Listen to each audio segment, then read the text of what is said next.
Welcome back, Full Moon Flock and Stock. Um, Today I wanted to discuss breeds of pig. If you're going to buy to raise at your house uh, for your family. So there's a bunch of different types of pigs. And I'm also not going to name every single breed. I'll give you a few from some, kind of go over some of the hit and misses, what you're looking for, what you can expect. But there is a lot of breeds of pigs. You range from the really commercial Yorkshire to the Berkshires, Tamworths. It varies. You get the rare mule foot pig, which, hey, they're being brought back, and there's some great people raising them up. So if you're gonna buy piglets to raise over the year, or over the spring and summer into the fall, you want to really look at what you're looking for finishing. So you don't want a pig that's going to take 12 months to 24 months to finish out, which would be similar to the lard breed pigs like the AGHs, which is American Guinea Hog, the Coonies, the Mangalistas, which is a furry looking pig. Those are, if you want to raise those for your family, that's great, but you'd have to have them spaced like 2 years apart, and you're raising them through the winter. You're dealing with all that hassle. You can go with the commercial route, which I call the tofu pork, of the Yorkshires, of the land races. Those are the pink pigs and white pigs, the Chester Whites. You can go Durocs, Berkshires, Hampshires. The Hampshires I kind of like. They're kind of cool looking. They got that white belt on them, so they're either all black with the white belt, or they're brown with the white belt, depending on what they've been crossed with in the past. You can have spot pigs. You can have, the mule foots, which I think those actually take a little bit longer. If you guys know the difference, know anything about the mule foots, send a message. It'd be kind of cool to know. I know that they're a really, if I remember right, they were on the brink of extinction. They're being brought back.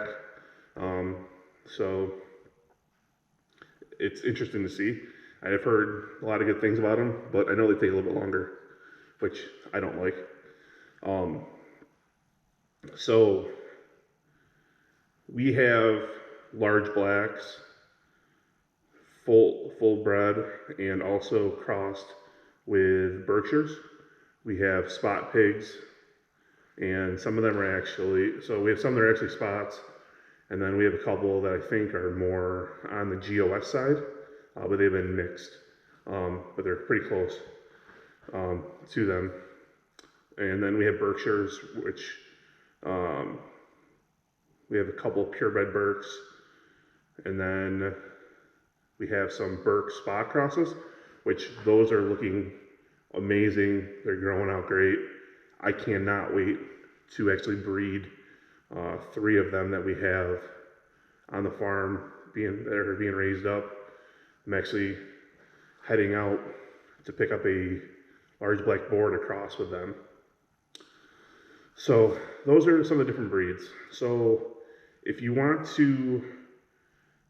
care and you just want to put some meat in your freezer, you can go with the Yorkshires, landrace, the tofu pork, meaning you got to kind of give it a lot of flavor when you're cooking it, because there's not much compared to the Berkshires, the other heritage breeds, which the heritage breeds will have more of a reddish color meat compared to the pinkish white that you get done with the commercial Yorks. So you want to make sure that your time frame that you're going to raise that pig in, that you buy a breed of pig that's going to work with that. Now, if you decide to go with the lard breed, the AGHs, the Coonies, Mangalistas, you have to be very vigilant in how you feed them, because You can't just set out a feeder with 500 to 1,000 pounds of feed and be like, here you go.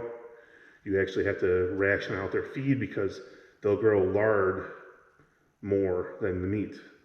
And with those breeds, they're smaller and it takes longer to get that meat buildup, that body mass buildup without the fat. Because the fat, they usually have more fat if you want to use it for your baking or whatever. Those are good ones. For us, we can't do them really because they won't finish out quick enough, and we would lose money. I'm gonna be blatantly honest. We have any of those breeds, especially the Mangalistas, which those can take, close to 2 years to even get a good body size. You're gonna lose money, and we can't sell that pork. We don't have that prime market for that pork here. But you wanna make sure, like we can, with our pigs, 4.5 months to 5 months after they're weaned, they can be ready to go to the butcher. So we free feed, they have the water, it's, works well. But you want to make sure those Yorks, we had a group when we first started raising pigs, I think our second group we ever bought, they were ready quicker than we thought they would be, and they put on the body mass. I think one had a live weight of like 340 pounds. So that was we weren't ready for that, weren't used to it.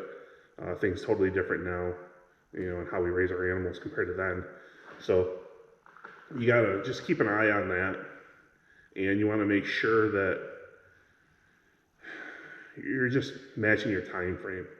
And also, here's a side note, the way things have been going, unless you're going to butcher the animal yourself, as soon as you start talking to a producer to buy piglets from them, you need to find a processor to slaughter them and cut them up and make your bacon and your sausage, because everything has been filling up. We've actually, like I said in the past videos, we have butcher dates throughout the entire year because of how the market has been and getting butcher dates has been.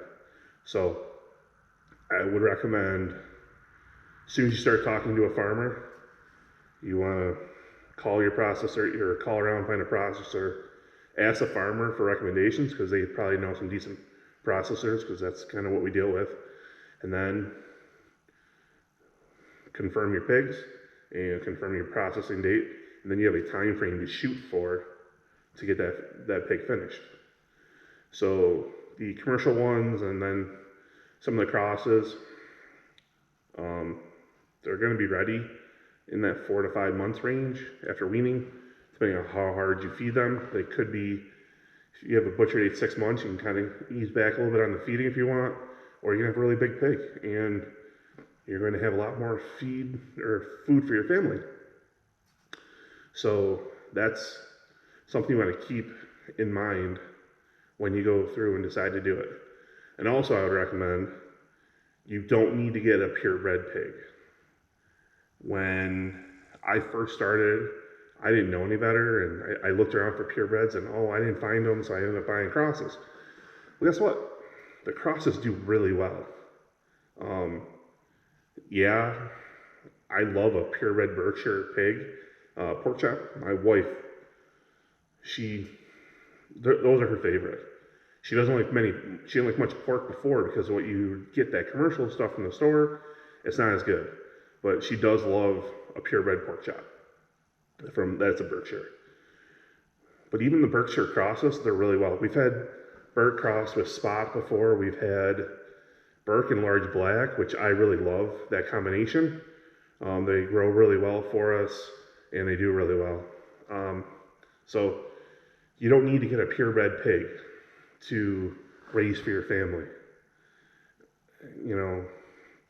If you're gonna do, your kid's gonna do a show with it, and you're gonna raise it for like a 4-H thing, I think they have like butcher classes as well. I don't know, like butcher class meaning crossbreds.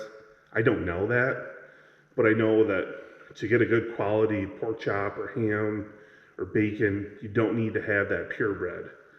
But the crosses, a lot of the farmers, we work on our crosses to make good tasting pork. We look for qualities of one animal, maybe the length you get out of a large black, but the hams and quality bacon content that you get out of that Berkshire breed that you have. Cross those two up, get a little bit more bacon, you get a good growing pig, and that's the way we think of it. We look at it, we've done like testing, we'll say, by raising these things up, tasting them, when we send some to butcher, and then selling the rest. So just a simple thing to check on the breed and think what you really want to provide the meat for your family. So if you have any questions, just ask them. But have a good day, have a good night, and keep growing pigs.